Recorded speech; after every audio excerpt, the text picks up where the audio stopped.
2019 kung di ako nagkakamali or 2018. Basta yung huling punta namin doon, yung huling pasalamat doon. Ang binigay po sa kanila, tago 100,000, si Yeye, si Mariel, si Sid, tapos si Teban, hindi ko alam, 200,000 yata or something like that. Basta mas malaking ng konti. Konti lang yung kay Teban.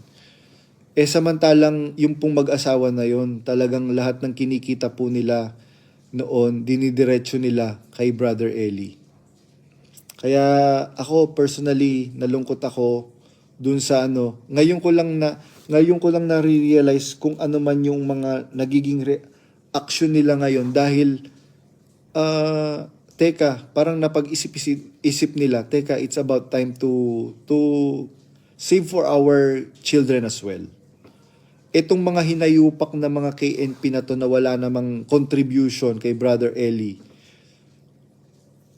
ang lakas ng loob ninyong exploit yung mga kapatid sa Middle East. Biro mo, gagamitin mo yung credit card ng kapatid.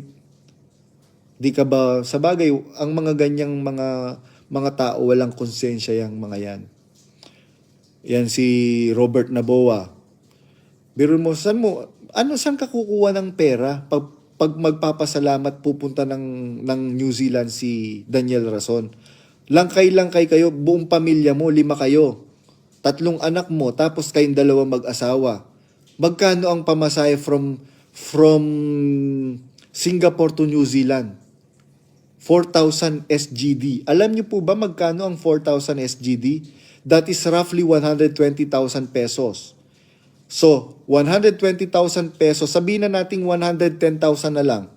So, 110,000 pesos times 5, magkano na yon? 550,000 pesos na po yun. Siyempre, meron pa kayong pocket money. Saan nyo kinukuha yon? Samantalang ang may trabaho lang naman dyan is si Ate Monet.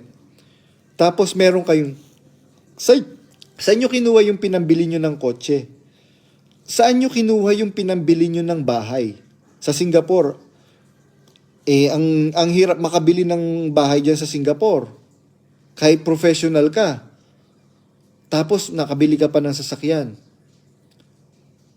Ikaw naman, Efren Baking, saan mo kinuha yung yung pinambili mo pinangpagawa mo ng mansion? Kaya natatakot kayo sa ginagawa kong pagbubunyag dahil marami talagang natatauhan. Biruin nyo, merong nag-message sa akin, bro, wag mo muna akong ilalantad kasi dumadalo pa po ako. Pero bro, lahat ng sinasabi mo, totoo. Totoo lahat ng sinasabi mo. Hindi nila kayang pasinungalingan yan. Kaya ang gagawin nila ngayon sa'yo, tatakutin ka nila, etc., etc. Hindi po ako natatakot kahit anong gawin nilang pananakot sa akin. Hindi ako matatakot. Dapat sila ang matakot sa Diyos.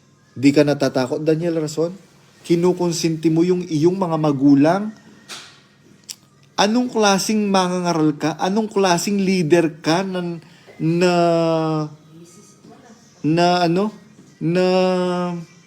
nagpapakilala, nagkiklaim na sa Diyos ka? Anong klase kang leader? Kinakampihan mo yung iyong mga magulang sa mali.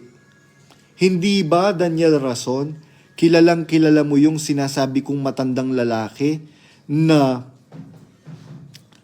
itong si Rhea sa Sondensillo, alam ko kasama pa to Dun sa dati na sinusundan-sundan yung matandang lalaki na yon kung saan pupunta. Nakita nila kung saan siya pumunta, dun sa babae niya. Hindi ka nahihiya, Rhea sa Sondensillo? Yung kademonyuhan, pinagtatakpan mo din. Hindi na ako magtataka kasi ikaw mismo nakikinabang ka. Hindi ba, Rhea sa Sondensillo, kilala mo yung sinasabi kong shomboy na may ka-live-in.